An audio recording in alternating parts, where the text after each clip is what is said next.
Welcome to edu और edu के हमारे इस यूट्यूब चैनल में आप सभी का स्वागत है। तो इंडियन हिस्ट्री का जो भारतीय हम लोग संवैधानिक इतिहास पढ़ रहे थे, तो हम लोगों ने क्या देखा था पिछले वीडियो में 1858 ईस्वी का जो अधिनियम था, भारत शासन अधिनियम। इसे भारत में अच्छा शासन चलाने का अधिनियम भी कहा जाता है, जिसके अंतर्गत जो गवर्नर जनरल पद का पद था उसे समाप्त करके भारत का वायसराय बना दिया गया। और पहला वायसराय कौन बने थे? तो लॉर्ड कैनिंग। अगला जो है इम्पोर्टेंट है भारत परिषद अधिनियम 1861। तो अगला परिषद है अधिनियम है भारत परिषद अधिनियम 1861, इंडियन काउंसिल एक्ट 1861। तो इंडियन काउंसिल एक्ट 1861 के बारे में देखते हैं। तो बड़ा ही इम्पोर्टेंट है। इसमें से एक चीज तो पूछा जाता है कि इसमें विकेंद्रीकरण की शुरुआत हुई थी। याद रखेंगे कि डिसेंट्रलाइजेशन डिसेंट्रलाइजेशन की शुरुआत हुई थी भारत परिषद अधिनियम इंडियन काउंसिल एक्ट 1861 के अंतर्गत। विकेंद्रीकरण अर्थात डिसेंट्रलाइजेशन। डिसेंट्रलाइजेशन याद रखेंगे, सेंट्रलाइजेशन अर्थात अलगाववाद की नीति उत्पन्न हुई थी। याद रखेंगे। मद्रास और बंबई प्रेसिडेंसी को विधायी शक्तियां प्राप्त कराई गई और 1833 ईस्वी में खत्म की गई शक्तियां वापस लौटाई गई। तो इम्पोर्टेंट है, एक तो विकेंद्रीकरण की शुरुआत हुई और जो मद्रास और बंबई प्रेसिडेंसी को जो शक्तियां प्राप्त हुई थी उनमें और शक्तियों को जोड़ दिया गया और उन्हें विधायी शक्तियां प्राप्त हुई। याद रखेंगे कि मद्रास और बंबई प्रेसिडेंसियों को विधायी शक्तियां प्राप्त हुई। याद रखेंगे। और 1833 ईस्वी में जो शक्तियां खत्म हो गई थी उसे क्या किया गया? तो वापस लाया गया। इंपॉर्टेंट है कि बंबई और मद्रास प्रेसिडेंसी को विधायी शक्तियां प्राप्त कराई गई और 1833 ईस्वी में जो शक्तियां खत्म हो गई थी उसे वापस लौटाई गई। वायसराय की विधायी परिषद में सदस्यों की संख्या अब 4 से बढ़कर 5 कर दी गई और 5वें सदस्य को क्या कहा गया? तो विधिवेता अर्थात कानून का ज्ञाता होना जरूरी था। हमने क्या देखा था कि 1858 था, 1858 में 3 से बढ़कर 4 हो गया था और चौथा जो होता था वह विधि, जब कानून बनाने का समय आता था अर्थात विधि विशेषज्ञ होता था। लेकिन इस भारत परिषद अधिनियम 1861 में उस 4 विधायी परिषद की 4 संख्या को बढ़ाकर फिर एक और बढ़ाकर 5 कर दिया गया और उस 5वें सदस्य को भी क्या होना चाहिए था? तो विधिवेता अर्थात कानून का ज्ञाता होना जरूरी था। इंपॉर्टेंट है। वायसराय की विधायी परिषद में वृद्धि की गई जिसमें कम से कम 6 और अधिक से अधिक 12 सदस्य हो सकते थे। तो वायसराय की जो पहले से विधायी पार्षद की संख्या 6 हुई थी, तो उस विधायी पार्षद के 6 सदस्यों की संख्या को वह न्यूनतम माना गया। अब उसकी संख्या को बढ़ाया जा सकता था, लेकिन कहां तक? 12 तक। तो 6 से लेकर 12 तक बढ़ाया जा सकता था, न्यूनतम 6 और अधिकतम 12। तो वायसराय की विधायी परिषद में सदस्यों की संख्या में वृद्धि कर दी गई जिसमें कम से कम 6 सदस्य होते थे और अधिक से अधिक 12 सदस्य रखने की कानून लागू कर दी गई।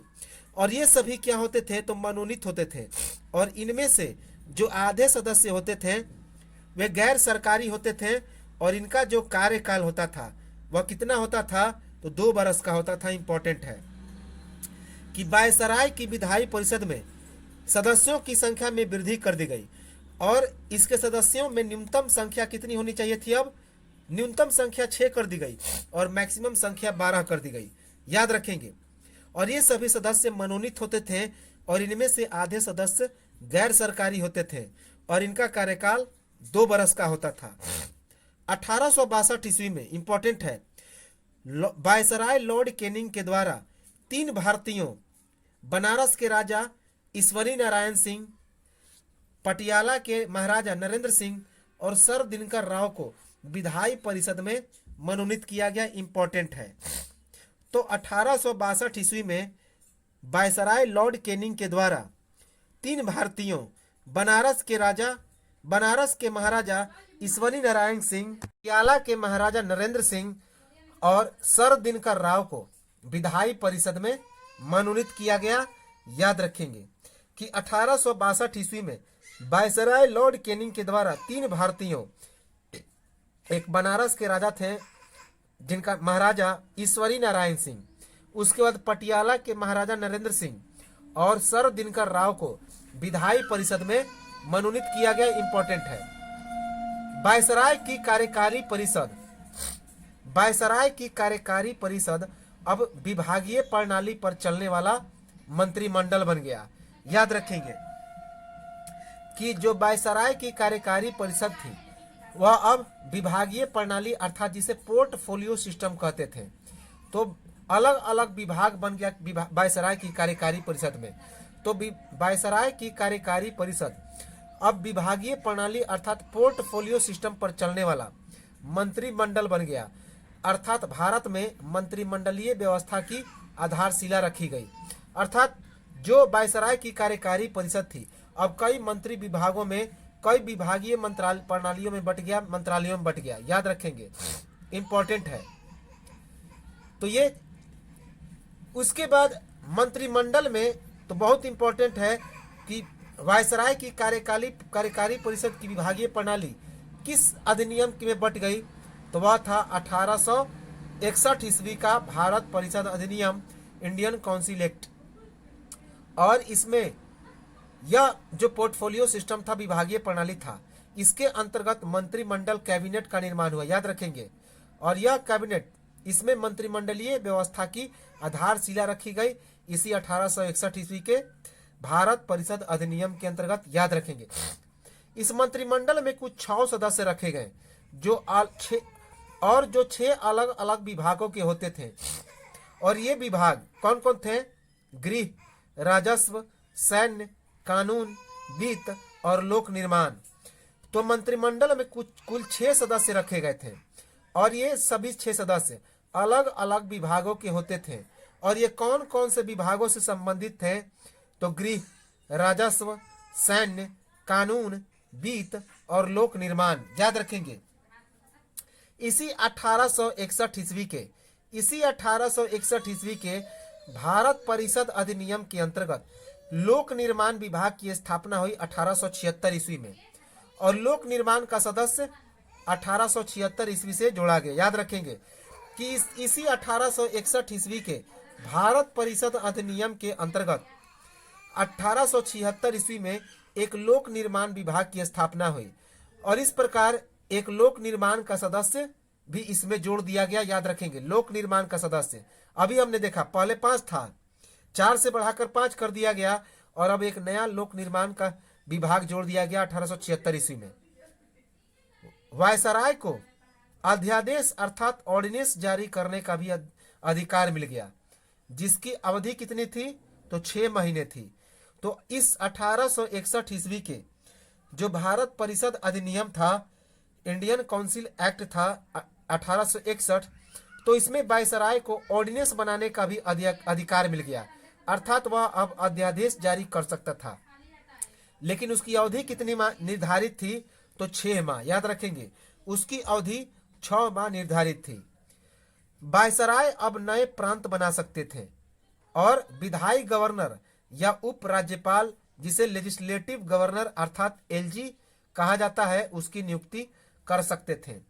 तो वायसराय को अब यह अधिकार दे दिया गया कि वे अब प्रांत बना सकते हैं, साथ ही साथ विधायी गवर्नर और उप राज्यपाल अर्थात लेजिस्लेटिव गवर्नर या एलजी की नियुक्ति कर सकते हैं। इंपॉर्टेंट है।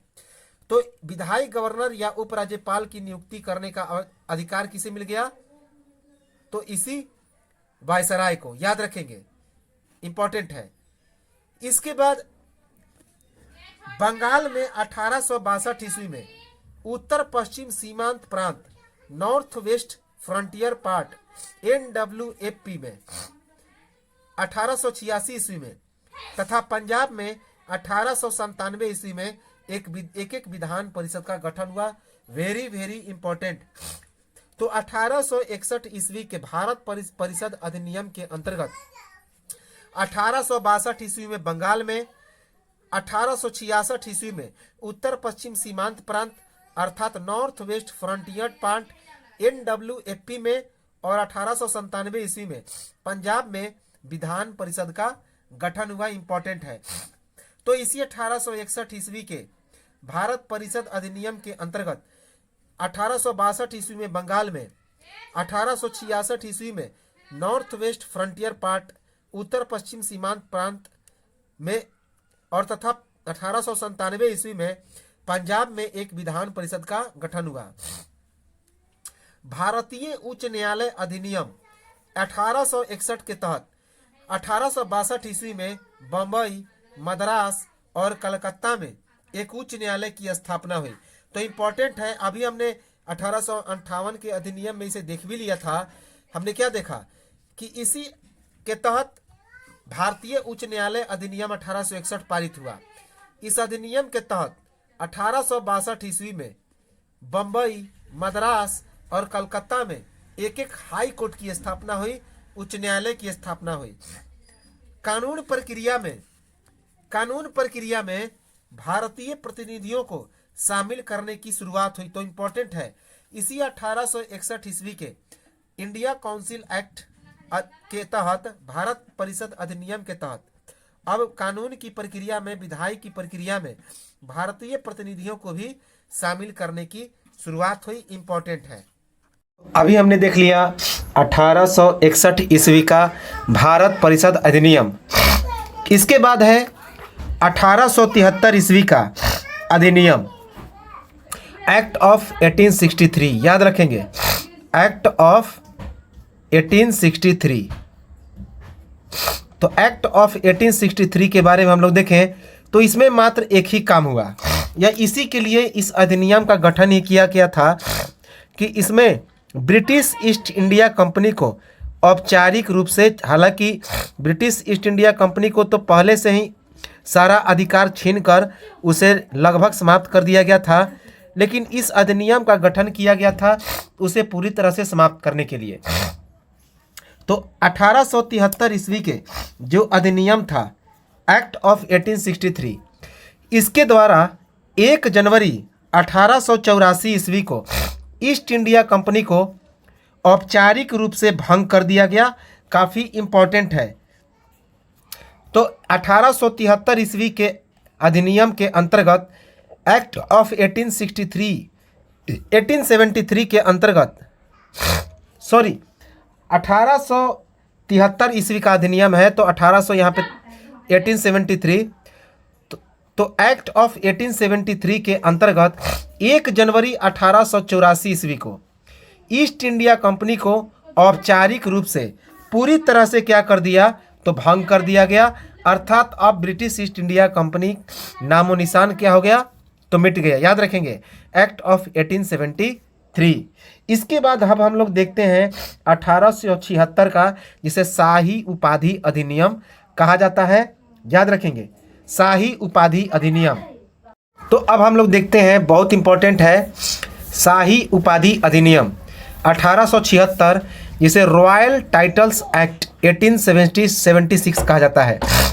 तो शाही उपाधि अधिनियम 1876 या रॉयल टाइल्स एक्ट 1876, तो यह बहुत इंपॉर्टेंट है। इसमें एक चीज़ तो निश्चित तौर पे याद रखेंगे कि इसमें महारानी विक्टोरिया को भारत की सम्राज्ञी अर्थात कैसरे हिंद की उपाधि से सम्मानित किया गया था।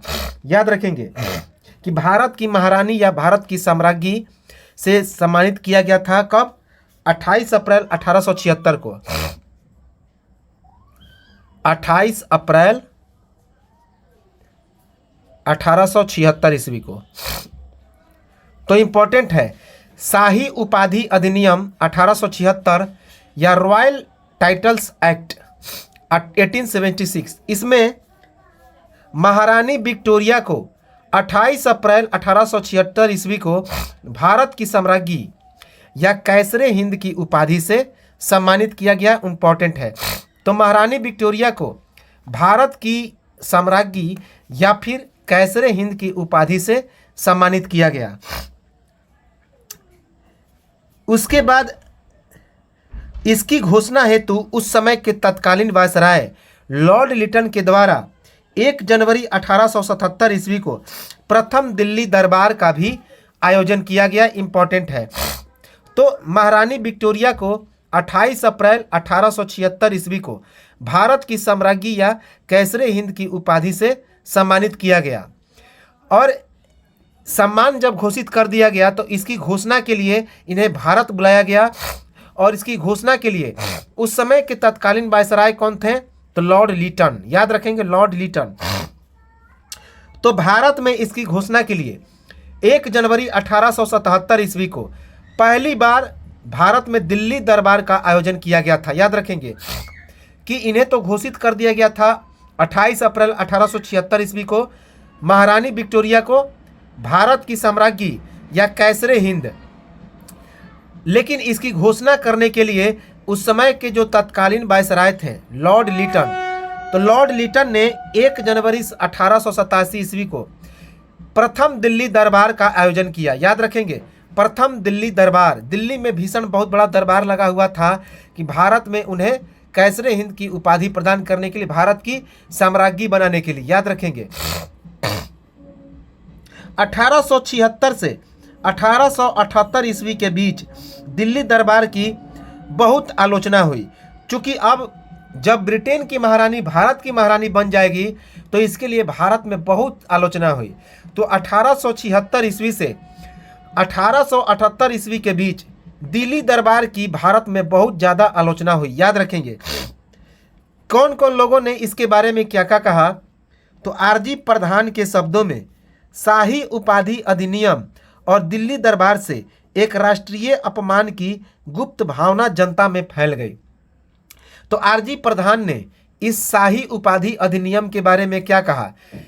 कहा कि शाही उपाधि अधिनियम और दिल्ली दरबार से एक राष्ट्रीय अपमान की गुप्त भावना जनता में फैल गई। याद रखेंगे किसने कहा? तो आरजी प्रधान ने। कलकत्ता के एक पत्रिका ने शाही उपाधि अधिनियम 1876 की तुलना उस घटना से की है जब लीरो बंसी बजा रहा था और रोम जल रहा था। याद रखेंगे तो यह एक घटना हुआ था। रोम में जब आग लगा हुआ था तो एक लीरो नाम का व्यक्ति था जो बंसी क्या कर रहा था? तो बजा रहा था, लीरो।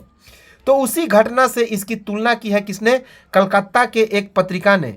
कलकत्ता के एक पत्रिका ने शाही उपाधि अधिनियम 1876 की तुलना उस घटना से की है जब लीरो बंसी बजा रहा था और रोम जल रहा था। इम्पोर्टेंट है। तो ये तो था शाही उपाधि अधिनियम। इसके बारे में इतना ही याद रखेंगे कि इस शाही उपाधि अधिनियम के अंतर्गत 1 जनवरी 1877 ईस्वी को दिल्ली दरबार का पहली बार दिल्ली का दरबार का आयोजन किया गया था। क्या चीज़ करने के लिए? तो महारानी विक्टोरिया को कैसरे हिंद या भारत की साम्राज्ञी बनाने के लिए। और उस समय का तत्कालीन वायसराय कौन था? तो लॉर्ड लिटन। हालांकि यह घोषणा कब कर दिया गया था? तो 28 अप्रैल 1876 ईस्वी को। याद रखेंगे तो ये तो था शाही उपाधि अधिनियम 1876। अब हम लोग देखेंगे भारत शासन अधिनियम 1892, इंडिया रूल एक्ट 1892। हम लोग देखते हैं भारत परिषद अधिनियम 1892, इंडिया काउंसिल एक्ट 1892। बहुत इंपॉर्टेंट है। भारत परिषद अधिनियम 1892, इंडियन काउंसिल एक्ट 1892। इस भारत परिषद अधिनियम के अंतर्गत केंद्रीय एवं प्रांतीय विधान परिषदों में गैर सरकारी सदस्यों की संख्या और बढ़ा दी गई। हालांकि जो बहुमत होता था वह सरकारी सदस्यों का ही रहता था। इंपॉर्टेंट है। तो भारत परिषद अधिनियम 1892 के अंतर्गत इंडियन काउंसिल एक्ट 1892 के अंतर्गत केंद्रीय एवं प्रांतीय विधान परिषदों में गैर सरकारी सदस्यों की संख्या बढ़ा दी गई। हालांकि जो बहुमत होता था वह सरकारी सदस्यों का ही रहता था। इंपॉर्टेंट है। विधान परिषद के कार्यों में वृद्धि कर उन्हें बजट पर बहस करने और कार्यपालिका के प्रश्नों का उत्तर देने के लिए अधिकृत कर काफी इंपॉर्टेंट है। तो अब पूछा जाता है कि किस अधिनियम के अंतर्गत विधान परिषद के कार्यों में वृद्धि कर दी गई? तो 1892 ईस्वी के इंडियन काउंसिल एक्ट के अंतर्गत, 1892 ईस्वी के भारत परिषद अधिनियम के अंतर्गत। इसमें जो भारत परिषद था उन्हें कौन सा अधिकार दे दिया गया? तो बजट पर भाषण देने, साथ ही साथ कार्यपालिका के प्रश्नों का उत्तर देने का भी अधिकार दे दिया गया। इंपॉर्टेंट है। इसके बाद विधान परिषद के कार्यों में वृद्धि करके उन्हें बजट पर बहस करने और कार्यपालिका के प्रश्नों का उत्तर देने के लिए अधिकृत कर दिया गया। केंद्रीय विधान परिषद और बंगाल चैम्बर्स ऑफ कॉमर्स की सिफारिशों में गैर सरकारी सदस्यों के नामांकन के लिए वायसराय की शक्तियों का प्रावधान कर दिया गया। इंपॉर्टेंट है। तो केंद्रीय विधान परिषद और बंगाल चैम्बर्स ऑफ कॉमर्स की सिफारिशों में गैर सरकारी सदस्यों के नामांकन के लिए वायसराय की शक्तियों का प्रावधान कर दिया गया। इंपॉर्टेंट है कि केंद्रीय विधान परिषद और बंगाल चैम्बर्स ऑफ कॉमर्स की सिफारिशों में गैर सरकारी सदस्यों के नामांकन के लिए वायसराय की शक्तियों का प्रावधान किया गया। इंपॉर्टेंट है कि केंद्रीय विधान परिषदों और बंगाल चैम्बर्स ऑफ कॉमर्स की सिफारिशों में गैर सरकारी सदस्यों के नामांकन के लिए वायसराय की शक्तियों का प्रावधान कर दिया गया। प्रांतीय विधान परिषदों में गवर्नर को जिला परिषद, नगरपालिका, विश्वविद्यालय, व्यापारी संघ और चैम्बर्स ऑफ कॉमर्स की सिफारिशों पर गैर सरकारी सदस्यों की नियुक्ति करने की शक्ति दे दी गई। इंपॉर्टेंट है कि प्रांतीय विधान परिषद में गवर्नर को जिला परिषद, नगरपालिका, विश्वविद्यालय, व्यापार संघ और चैम्बर्स ऑफ कॉमर्स की सिफारिशों पर गैर सरकारी सदस्यों की नियुक्ति करने की शक्ति दे दी गई। याद रखेंगे कि जिला परिषद, विधान परिषद को क्या शक्ति दे दी गई कि अब ये जिला परिषद, नगरपालिका, विश्वविद्यालय, व्यापार संघ और चैम्बर्स ऑफ कॉमर्स की सिफारिशों पर गैर सरकारी सदस्यों की नियुक्ति कर सकते थे। केंद्रीय एवं प्रांतीय विधान परिषदों दोनों में गैर सदस्यों की नियुक्ति के लिए, तो केंद्रीय एवं प्रांतीय विधान परिषदों दोनों में गैर सरकारी सदस्यों की नियुक्ति के लिए एक सीमित एवं परोक्ष रूप से चुनाव का प्रावधान किया गया। अर्थात उस चुनाव, कैसा चुनाव? अप्रत्यक्ष चुनाव। याद रखेंगे, अप्रत्यक्ष चुनाव। तो सीमित एवं परोक्ष रूप से चुनाव का प्रावधान किया गया, अर्थात अप्रत्यक्ष चुनाव का प्रावधान किया गया। हालांकि चुनाव शब्द का अधिनियम में प्रयोग नहीं हुआ था, इसे निश्चित निकायों की सिफारिश पर की जाने वाली नामांकन की प्रक्रिया कहा गया। याद रखेंगे, तो यह जो चुनाव शब्द था उसका अधिनियम में प्रयोग तो नहीं हुआ था, इसे निश्चित निकायों की सिफारिश पर की जाने वाली नामांकन की प्रक्रिया कहा गया। निश्चित निकायों की सिफारिश पर की जाने वाली नामांकन की प्रक्रिया कहा गया। केंद्रीय विधान परिषद में सदस्यों की संख्या अब कम से कम 10 और अधिक से अधिक 16 सदस्य हो सकते थे, जिसमें से कि 6 सरकारी, 5 गैर सरकारी मनोनीत और 5 चुने हुए आते थे। याद रखेंगे, अब जो है केंद्रीय विधान परिषद में सदस्यों की संख्या कम से कम कितनी हो जाती थी? तो 10 और अधिक से अधिक कितनी सदस्यों की संख्या? तो 16। तो अब केंद्रीय विधान परिषद में कम से कम 10 सदस्य हो सकते थे और अधिक से अधिक 16 सदस्य हो सकते थे, जिसमें 6 सरकारी सदस्य होते थे, 5 गैर सरकारी मनोनीत सदस्य होते थे और 5 चुने हुए सदस्य आते थे। याद रखेंगे, चुने हुए 5 प्रतिनिधियों में एक वाणिज्य मंडल से तथा 4 प्रांतों से 4 प्रतिनिधि चुनकर जाने लगे। तो चुने हुए 5 प्रतिनिधियों में एक वाणिज्य मंडल का सदस्य होता था और 4 जो सदस्य होते थे, ये 4 प्रांतों से 4 प्रतिनिधि अलग अलग चुने जाते थे। याद रखेंगे, प्रांतीय प्रतिनिधित्व पुनः स्थापित होने लगी। तो एक बार फिर से प्रांतों का प्रतिनिधित्व की शुरुआत हुई, प्रांतीय प्रतिनिधित्व की स्थापना हुई। याद रखेंगे किसमें? तो 1892 ईस्वी के इस एक्ट के अंतर्गत, जिसे भारत शासन अधिनियम कहा जाता है, इंडियन काउंसिल एक्ट। प्रांतीय विधान परिषदों में सदस्यों की संख्या बढ़ाई गई, जिसमें बंगाल, बंबई तथा मद्रास में कम से कम 8 और अधिक से अधिक 20 सदस्य आने लगे, जबकि उत्तर पश्चिम सीमांत प्रांत में 15 सदस्य चुने जाने की शुरुआत हुई। तो प्रांतीय विधान परिषदों में सदस्यों की संख्या बढ़ा दी गई, जिसमें से बंगाल, बंबई तथा मद्रास में कम से कम 8 और अधिक से अधिक कितने सदस्य आने लगे, तो 20 सदस्य, जबकि उत्तर पश्चिम सीमांत प्रांत में 15 सदस्य चुने जाने की शुरुआत हो गई। याद रखेंगे, इंपॉर्टेंट है। तो ये तो था 1892 ईस्वी का भारत शासन अधिनियम। 1861 ईस्वी का भारत परिषद अधिनियम, 1873 ईस्वी का अधिनियम, जिसमें प्रत्यक्ष रूप से क्या किया, औपचारिक रूप से किसे बाहर कर दिया गया, तो ब्रिटिश ईस्ट इंडिया कंपनी को बाहर किया गया। और उसके बाद जो हमने देखा 1876 ईस्वी का शाही उपाधि अधिनियम, जिसमें महारानी विक्टोरिया को कैसरे हिंद या साम्राज्ञी की उपाधि प्रदान हुई भारत में। याद रखेंगे, कब? 1877 ईस्वी में, 1 जनवरी 1877 ईस्वी को। तो ये चीज़ें हम लोगों ने देख लिया। इसके बाद हम लोग देखेंगे भारत परिषद अधिनियम 1909, जिसे मोर्ले मिंटो सुधार अधिनियम कहा जाता है। और उसके बाद मॉन्टेग्यू चेम्सफोर्ड अधिनियम देखेंगे 1919 ईस्वी का। याद रखेंगे, जिसे भारत शासन अधिनियम 1919 भी कहा जाता है। और उसके बाद सबसे बेहद महत्वपूर्ण, जहां से 1937 ईस्वी का चुनाव प्रारंभ होगा, जिसे 1935 ईस्वी का भारत शासन अधिनियम कहा जाता है। और इसके बाद भारत का स्वतंत्रता अधिनियम आएगा अंतिम 1947 का। और उसके बाद जितने सारे अधिनियम थे वह समाप्त हो जाएगा। याद रखेंगे, बहुत ही इंपॉर्टेंट है। तो मिलेंगे हम लोग अगले वीडियो में और चर्चा करेंगे भारत परिषद अधिनियम 1909, जिसे हम लोग मोर्ले मिंटो सुधार अधिनियम कहते हैं। और उसके बाद भारत शासन अधिनियम 1919, अर्थात मॉन्टेग्यू चेम्सफोर्ड सुधार अधिनियम। और इसके बाद 1935 का अधिनियम देखेंगे, और यह जो अधिनियम का जो सफ़र है समाप्त हो जाएगा। तो मिलते हैं हम लोग अगले वीडियो में। जुड़े रहे हमारे साथ, तब तक नमस्कार, जय हिंद।